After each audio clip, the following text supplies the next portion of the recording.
Alors c'est vrai qu'il y a tout un premier ensemble un peu de questions qui tournent, je dirais, autour un peu de l'origine, quoi. Finalement, on a envie de savoir d'où vient la poésie chez vous, qu'est-ce qui vous a amené à écrire.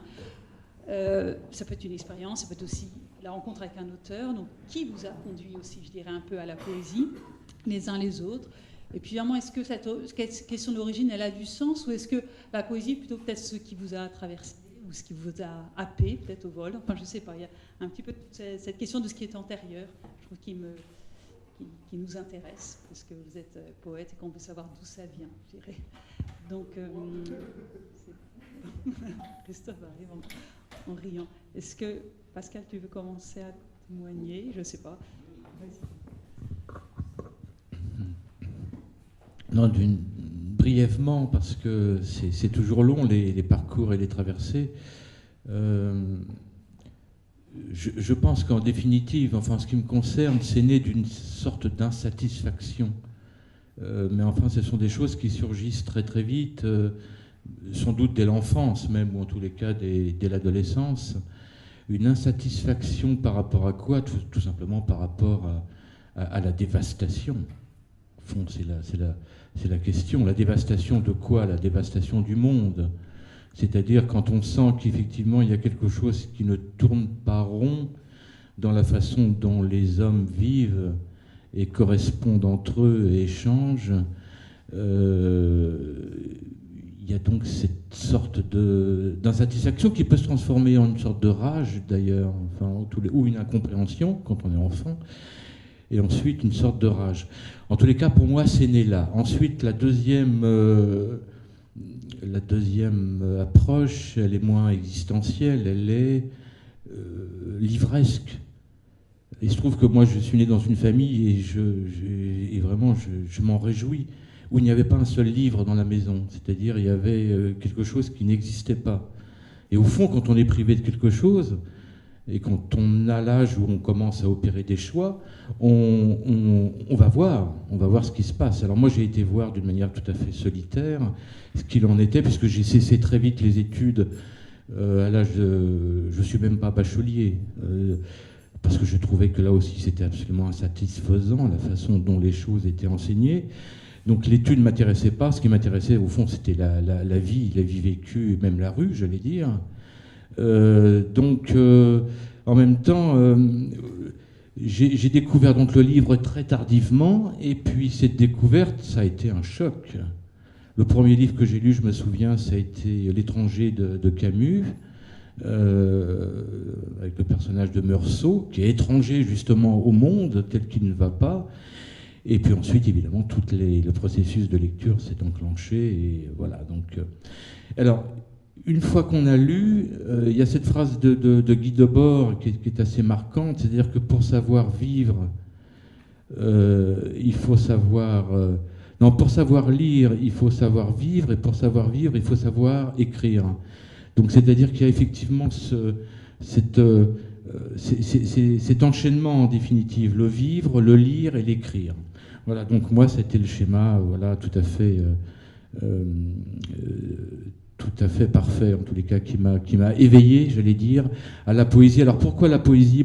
Tout à l'heure, Anne l'a évoqué, c'est-à-dire au fond, c'est la notion du temps. Comment on vit le temps?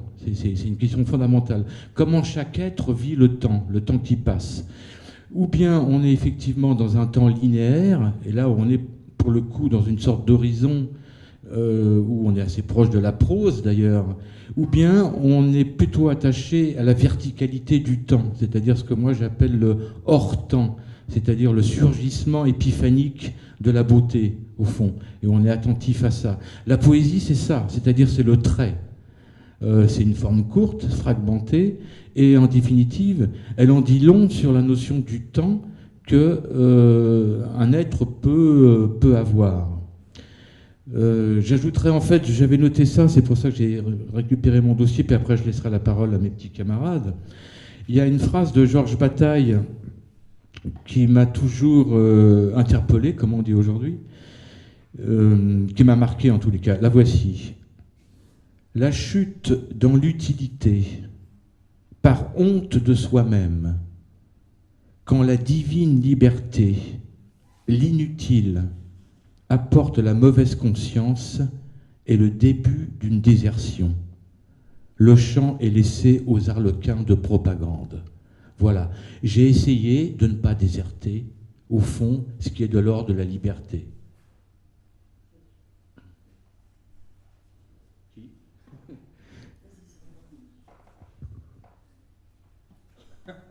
Allez.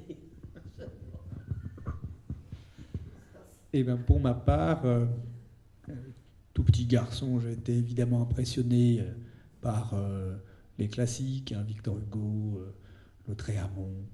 Mais je crois que j'ai été très, très marqué par Aimé Césaire, tout jeune adolescent, peut-être à 13-14 ans, le cahier d'un retour au pays natal, la force évocatoire absolument impressionnante chez Aimé Césaire, puis après chez Édouard Glissant.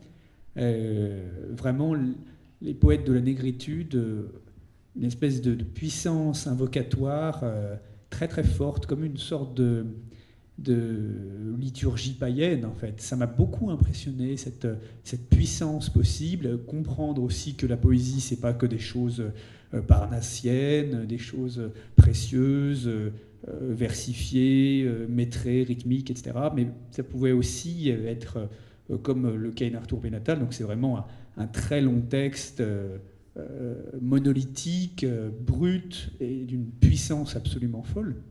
Alors ça m'a vraiment pris, ça m'a vraiment, vraiment saisi. Aimé Césaire, principalement, oui. Et puis alors après, j'ai découvert, bon, j'ai fait mes essais, hein, mon bac à sable, évidemment. D'ailleurs, le livre 3 Déflorescence, ça a été écrit à 15 ans, hein, donc c'est vraiment ce bac à sable-là. Donc des tentatives d'aller dans plein de domaines différents, chez les concrétistes, chez les existentialistes, chez voilà, tout un tas de choses, parfois pastichées, parfois... Et en fait, je me suis rendu compte que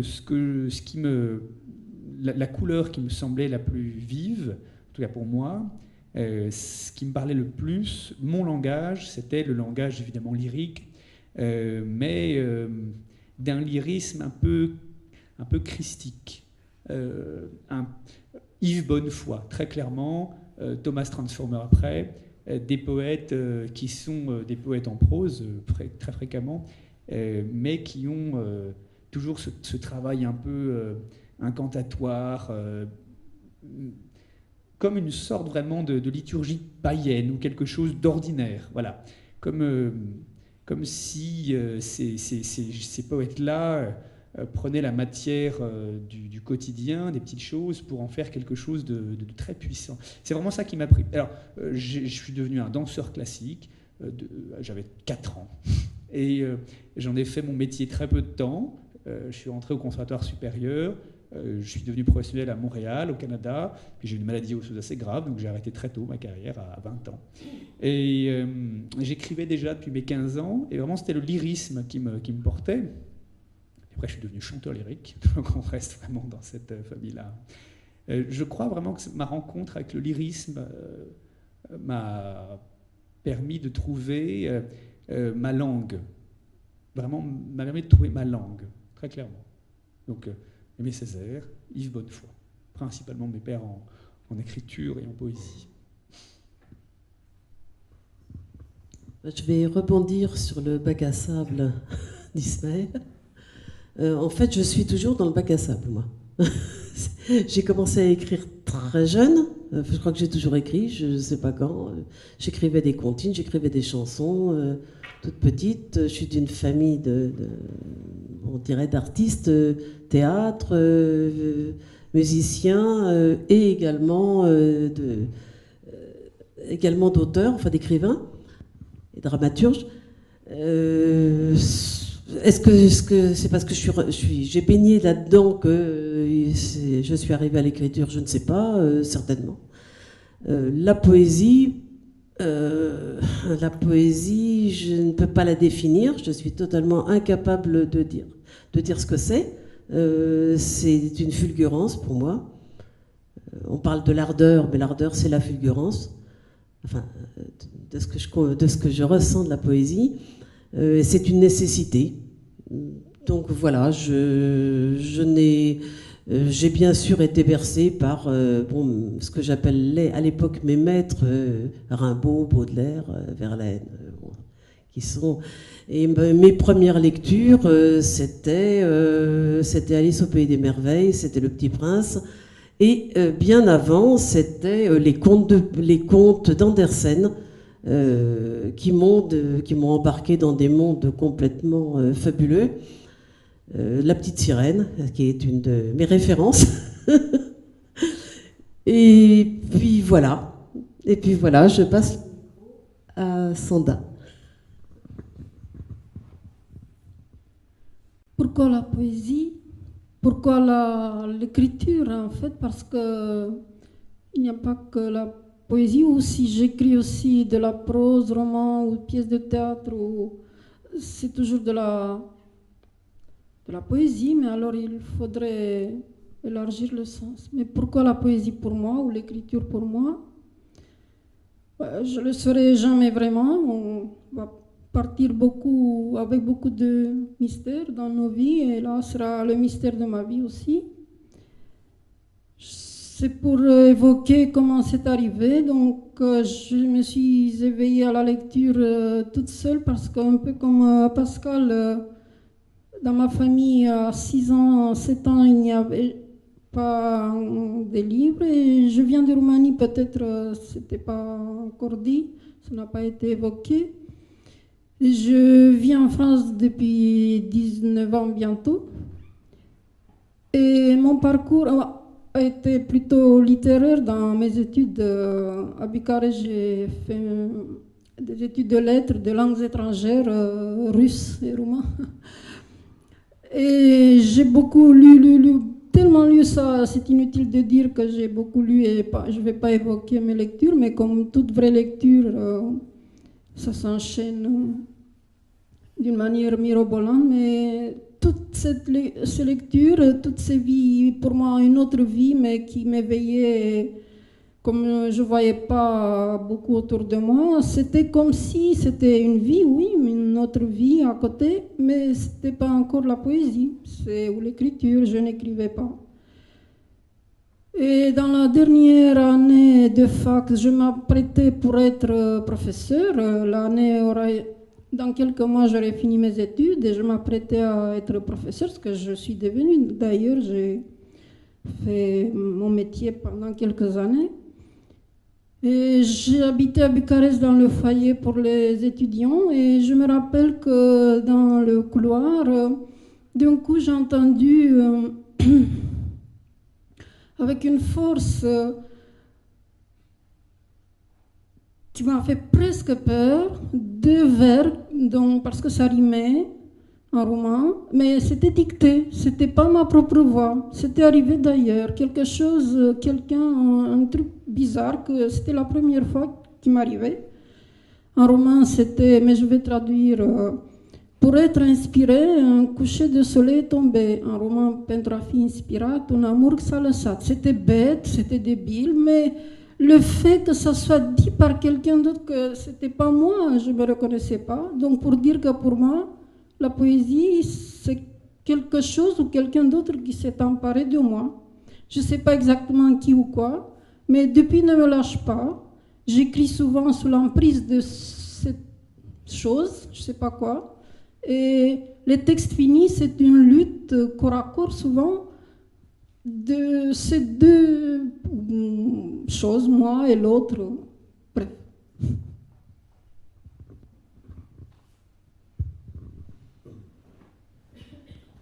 Comment je suis venu à la poésie? En fait, je suis plutôt, je suis autodidacte. J'ai pas fait d'études littéraires. Je suis venu assez sur le tard à la poésie. Ça s'est fait par diverses rencontres en fait. Je peux dire que j'ai commencé à écrire sérieusement entre guillemets il y a ça 5-6 ans.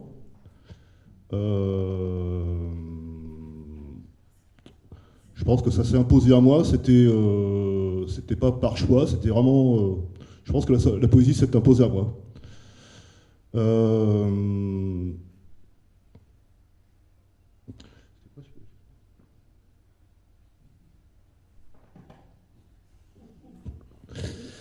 Je vois la poésie comme un témoignage, en fait. Un témoignage de ce que je ressens, de ce que je vois.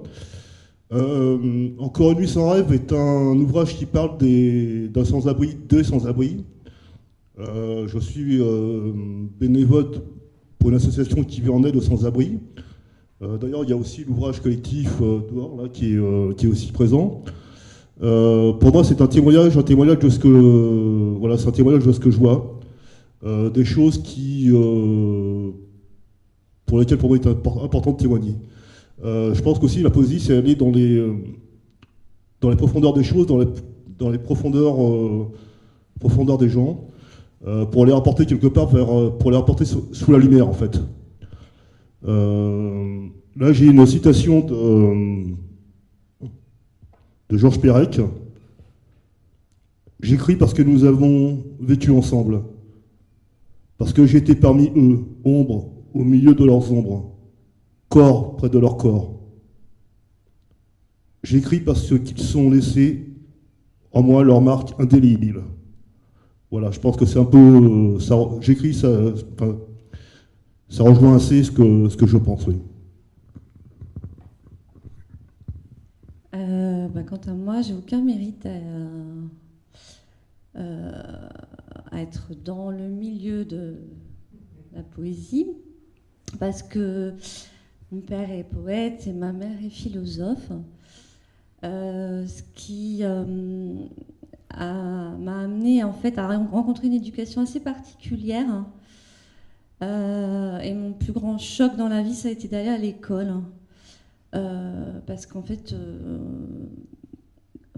au sein familial, il y avait une relation au monde qui était différente en fait, de ce que je pouvais voir parmi mes petits camarades. Donc je crois que c'est cette notion d'écart et de rapprochement qui me tient toujours en balance.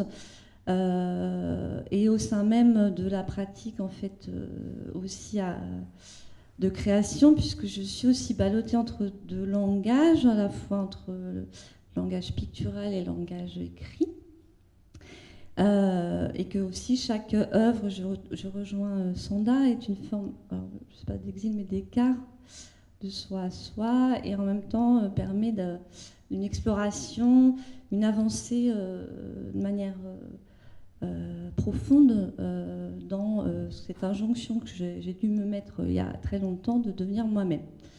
Voilà, donc c'est quelque chose qui m'habite depuis toujours. La poésie m'habite depuis toujours, avec aussi cette forme d'incomplétude qui est vraiment au cœur de ma pratique dans l'écriture, dans cette forme d'écart.